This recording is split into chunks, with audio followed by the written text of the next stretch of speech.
Hey, what's up guys? It's Casey Fox here. Today we have a Tulen gameplay. I'm going to do a full commentary on this Tulen gameplay to show you guys, to explain to you guys my decision making throughout the whole game and just everything about Tulen I can share with you. So this was recorded in Conquer gameplay. This was a very difficult game because the enemy have a trio queue as well. They're very good players. This game we're right from the start. You can see that this game we're against a Zero jungle on the enemy team and we're against a Crixie mid. So with those two in the enemy team, it's almost guaranteed that we're gonna go for Gilded Greaves build with Orb Magi right from the start, because that's just going to provide you extra HP and extra magic distance to survive those two's magic damage. So right from the start, because they have a Caphony at top and they also have a Tara at the bottom side, this game you can't really go to the bottom side to gank that Tara, because if Tara knows what she's doing, if she knows how to play Tara, she will be too tanky for you to kill. Even with the help of Crixie, we just won't be able to catch her. You might as well just not want to waste that time to gank bottom side. In this game you will see the Crixie playing very passive and the Tara throughout the whole game, which is why I don't have any chance of getting onto her and kill her for the extra gold. But that is fine. When the enemy mid laner is trying to play passive as possible, you don't want to overextend in the mid lane. You want to clear wave and then go to the side lane to pressure. You notice how I went to bottom side to try to gank Tara because I saw she was low. That was the only chance you can gank her is during the early game. Once she has a couple tanky items, you can't really gank her. Because we saw Jill showed up at top side, we know that we have to hug the right side of mid when we clear mid wave, because that is just safer to do so, because they will be camping on the left side bush in the river. So here you can see our Nacra decided to jump in and Zio has already used ultimate. Nacra survived it. And at this point, if they try to start dragon, it would just be a very risky move for them to do so. So because we're low, we're just gonna reset and come back. And the next wave is going to get me level 4 guaranteed. So we're just gonna heal up and go back to our lane. The enemy support this game is very smart because the Ibanez is just playing around top side and mid side. He's getting the vision in that river area so that his ADC is not going to be ganked very easily, because she will have the vision on that side of the map, on top side of the map. You can see that he's just like standing in the river to see if anyone's coming over to gank that ADC. So that's a very smart play. And over here we're gonna try to jump on Ibanez because he's not level 4 yet. Unfortunately our Superman died, but I tried to use my ult onto the Caphony, didn't get a kill. This team is very good. You can see they're very good. The Crixie followed my rotation to top to help his teammate, so that they got a kill onto the Superman. We had a Superman support this game, which is very odd. But since they were all low, they only have a Zio over here. They can contest with this dragon. If Zio come over to contest, we can probably kill that Zio. So this was a very easy dragon for us to take. So after dragon, we got the buff. We're gonna go back to mid lane and clear the wave. Again, you don't want to overextend in mid lane. Because they have Crixie, this Crixie is just using her first skills to clear the wave. She's giving me no chance of killing her. She's not getting into the river by herself without the vision of their support. So that is a very good mid player. That is how you want to play when you are on Crixie, because she has to play passive early on, and once she's finished boomstick, once she has some ability power, she can do insane amount of poking damage. And with her ultimate, you just can't catch her. So over here, that Ibanez decided to jump on us, but he's just too tanky. I couldn't kill him with my ult. That was unfortunate. If I killed him with my ult, I could just keep on going and try to kill that Crixie afterwards. But that is fine. We still got a kill onto the Ibanez. And over here, we saw our Roxy trying to fight that tower in the bottom side, but we just couldn't really help. Zio tried to jump onto me. He does nearly no damage to me at this point if he doesn't use his ultimate on me. He has to use his full combo to actually kill me. I'm quite tanky because I have finished building Gerda Greaves at this point, so which is going to make me quite tanky against that Zill's magic damage and that Crixie magic damage at this point. So from this point I should just really start pressuring topside, but it's very hard for me to do so because we have that Ibanez as I talked about earlier. He's just constantly getting the vision of me to avoid my ganks. You can see he's trying to roam between top and mid. So over here I was able to get that Zill with my ultimate. So that was a pretty cool snipe with my ultimate, I think. So after that we should really just start pushing top wave now, because the dragons already spawned, the mid waves pushed in. We should really just rotate top. Slim should come over with us. Nacros somehow died at the dragon. This just stopped what I had planned earlier of pushing top wave and then try to pressure top wave. So after that, because Nacros died, we couldn't really do dragon anymore. We don't have a punish, so I'm forced to go back to mid and clear my wave once again. So you notice when I'm burning the wave, I'm just trying to stack my passive as much as possible. I have talked about this earlier in my earlier videos. I'm trying to stack on the camp all my way to the side lane, because I can just do much more damage by doing that with my passive. If I have my passive up, it's like 20%, 30% more damage per game just from your passive. So that is something very important. But I have covered this information in my earlier videos on Tulen videos, so you guys should already know that already. So over here, the reason we go to bottom side is because we saw the Zill was actually, I was just trying to help Tara, and you notice how I flickered away after Zill finished his ultimate so that he doesn't get a reset on his second skill, because he couldn't get the last auto attack off on me.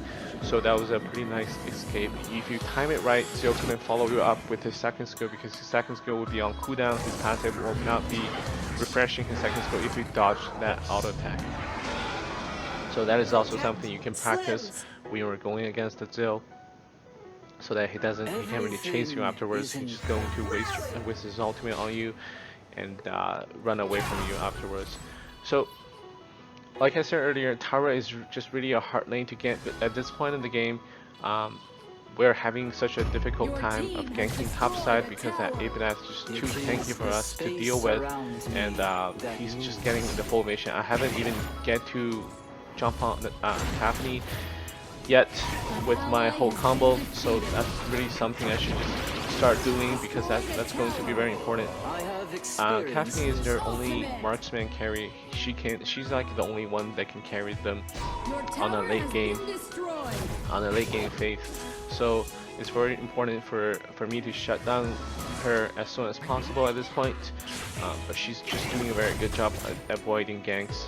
And over here you can see Superman overextended into their side of the map, so you don't want to do that, because the wave was on our side of the river, was on our side of the map. You don't want to overextend by yourself if you see your teammate is trying to clear the wave. So this Tara was over here. You can see I do nearly no damage to her, and you can see right now, because they lost their mid tower, I should just start pressuring mid wave as hard as I could, because because I'm playing Tulen, he's just very hard it's very hard to catch a Tulen because of his 3 dashes from second skill. So you should just start pressuring mid wave, and once again you should start pressuring side wave harder, even harder than that early game when they had a first tier mid tower. So right now is a point, because right now if you see, look at the minimap, the enemy team have to send someone to clear the mid wave. This is when you should rotate to the top side with your ADC, try to take some objectives, try to do something for your team. So Roxy and I made a pretty nice gank camp. We kept there. Zill was trying to take the blue buff, so we just killed Zill. Roxy hit a nice ultimate onto the Zill. When your teammate is trying to make a play like that, you should really just try to follow up if you could. And at the same time, we got top side tower as well, because this game we have a Roxy and a Nacroft where they were able to do it 2-man Darkseer very early. It's only 9 minutes into the game, and they were able to get the Dark Slayer down, which is very good for us. So as you can see, by this point in the game, if you do watch my other gameplay on Tulen, it would probably be over already because, like I said earlier, if Tulen can snowball really hard, he'll just get huge advantage for his team, and he'll be so far ahead. And then even for every passive he shoot out, if you are really ahead with your golden level, it just hurt really much, and so the enemy can't even get close to you if you try to stack your passive right. So at this point, the enemy team, because the enemy team is good enough, they're not letting me snowball very hard. That's how they are able to stay in the game. And notice here, you can see I'm trying to use my flicker, jump onto the Caffney, and then killed her, reset my passive, reset my ult, and then try to kill that Crixie, but this Ignaz blocked the ultimate for Crixie. So that is a combo you want to practice and learn when you play Tulen, is use your flicker to combo with your second skill. Over here I thought Zeo was trying to go back to base, but he actually chose to go top. That is fine. We didn't get that kill. They were trying to jump on me. This is Tulen. Tulen is really strong at this point of the game. This is when Tulen can start making some insane outplays, some flashy plays, because I have finished building Arctic Orbs already. To this point of the game, I still have no death yet, but our jungler died again at top, trying to take their high ground tower. At this point, I think we should really just camp in their jungle, waiting for them to come out and then try to take objective. But they're trying to just pressure it too hard. You can't really jump onto their team, their high ground yet. It's just really hard for us to get onto it. We should just really start taking the dragon, taking the Dark Slayer, control those two objectives, and then start pressuring, gaining the vision of the whole map. And over here you can see that Slims got ganked by Zell. We couldn't really help him afterwards. This is already late game, so Tulen is quite squishy at this point. If you get hit by the enemy ADC Caffney, I'm pretty sure her laser beam can do insane amount of damage to me. So yeah, I have to play very careful, very passive now. Plus, they have two big tanks. They have a Tara, they have a Ignaf. Both of them can regenerate their HP like crazy amount by using their skill. So at this point, we do need a Toma Reaper, a heal cutting item, just to go against the Tara and against their Ignaf. But I don't really want to build it because my main target will be that Caffney. I want to leave the job of killing their frontline tanks to our Slims. Slims ultimate can do really good damage against, he does percentage HP against those tanks, so I want to leave that job to him, and my job is just to jump on their backline, and maybe use my ult to get a kill onto their tanks if they're low. So that's why I'm building Staff of Null, not Toma Reaper this game, but I think both are very viable just against their comp, but I prefer actually getting kills with my Tulen, so that's why I went for Staff of Null over there. And our team is trying to find a 3v5 over here.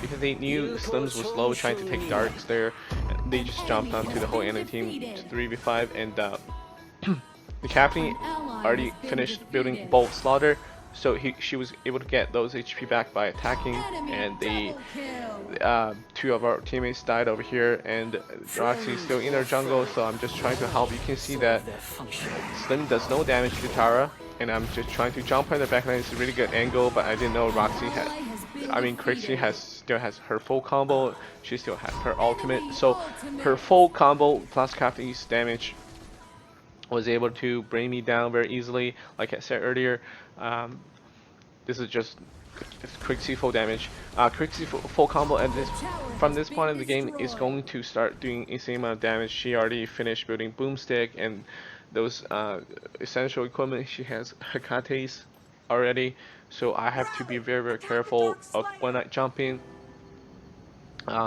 So if let's say Tulen can make some flashy play. He can go in, you know, use your second skill to go left and right. This is the point where you have to start playing very passively, because if you go in too early, you're gonna get AoE down pretty easy. You're just a mage in the end, so you want to play carefully now from this point, starting from this point. And one more thing I noticed is that Roxy built Totem Reaper, the heal cutting item we needed to kill Tara. So the only thing we can do against Tara is just to clear the wave she's trying to pressure. Whichever lane she's trying to pressure, we're gonna go there and then clear that wave afterwards. And so that she doesn't have a wave to push Tara with. That's all we need to do, and then wait for Roxy to come over and do the heal cutting onto the Tara, put that effect onto her, and then we shall be able to kill her afterwards. So this is already late game. This is already 15 minutes into the game, and we just took the dragon. So every mistake you make at this point is going to cost you the game, because your death timer is going to be very long. As you can see, I'm trying to just burst her down, but it just doesn't do any damage to her. I was afraid she was going to kill me, so I used my orb too early, but that is fine. We're just gonna go back and heal up. I remember in one of my videos earlier, I said Tara is a very good hero to pick now, because she can be very tanky, and she can just she has one of the best wave clear in the game, because as you can see over here, if we sent our whole team to kill Tara, that would be just a waste of time. We're gonna lose the wave control on the two other lanes. So that's why I said if enemy just try to catch Tara, they're going to waste tons of time trying to kill a tank. So I think she's just really good right now with all the change recently. So at this point, we're just going to pressure the top, their high ground. You don't want to go in too early. You want to stack on waves with your passive as much as possible. They have pretty good wave clear with happening ultimate, with Quick C ultimate, with Quick C first skill. So they have pretty good wave clear. You don't want to go in too early. That is just equal to suicide. So you just want to wait for your chance. I think Tara already used her ultimate. That's why I just used my flicker to jump in and kill her. She's too annoying to deal with. So once we kill her, we're gonna be sure that no one's going to pressure our bottom side of the map anymore, because Tara is their only split pusher. And over here, we're just going to try to pressure even more, even though our teammate is low. At this point, we should just really go back, because they have a Quick C. They can do through that wave with one skill. We should just really go back at this point. So I call my teammate to take Darkseer. This should be a free Darkseer, because we have that whole side of the map control. So I'm glad they listened to me, and when I play Tulen, I just really like taking blue, so I actually overstayed for that blue, but unfortunately Zil took it from me. So we got that Darkseer, which is very good for us. Again, I'm just looking for opportunities to go in. Our Roxy went in first, and she got killed. She's building AP damage this whole game. That could be good, but I don't know. So after she got killed, we were just looking to jump onto their backline. At this point, we were able to bring down Tara, which is very good, but we don't have any mana left. If I got that blue earlier from Zil, I could be just killing them all right there. So I'm already at my full build at this point. You want to pre-order that reviving item, so that when I use my Arctic Orbs, use my Endure next time, I can just switch my equipment during that time, and then I can survive I can get one more chance to live again. So that is something you can do as well by pre-ordering Arctic Orbs or the reviving item to give yourself extra time to live, especially this is very useful in the late game when you have the full gold and then full build. So at this point, this is already just 19 minutes. It's pretty late game phase. So the dragon was up. So we just went towards to take it, and at this point we have a wave control of all three waves. All three waves are on their side of the map. So this is really should be the point we start pressuring really hard. We have Dragon buff, we have Dark Slayer buff.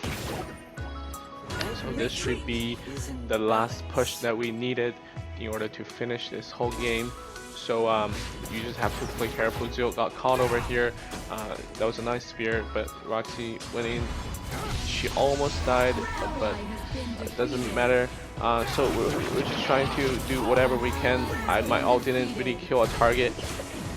Kathleen was trying to chase me. I already used my Arctic Orb, so I switched my equipment to reviving item. I'm just trying to find something to stack on before I go into the fight again.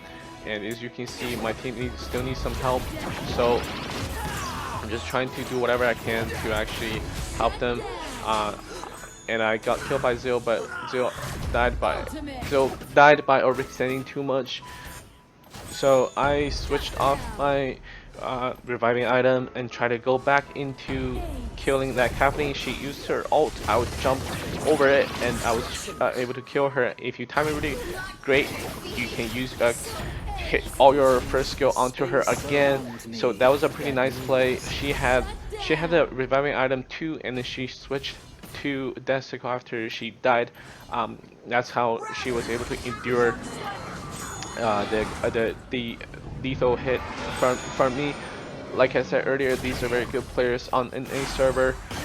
So that's what each and every pro player needs to know, is how you switch these surviving life-saving items very efficiently, especially during this late game.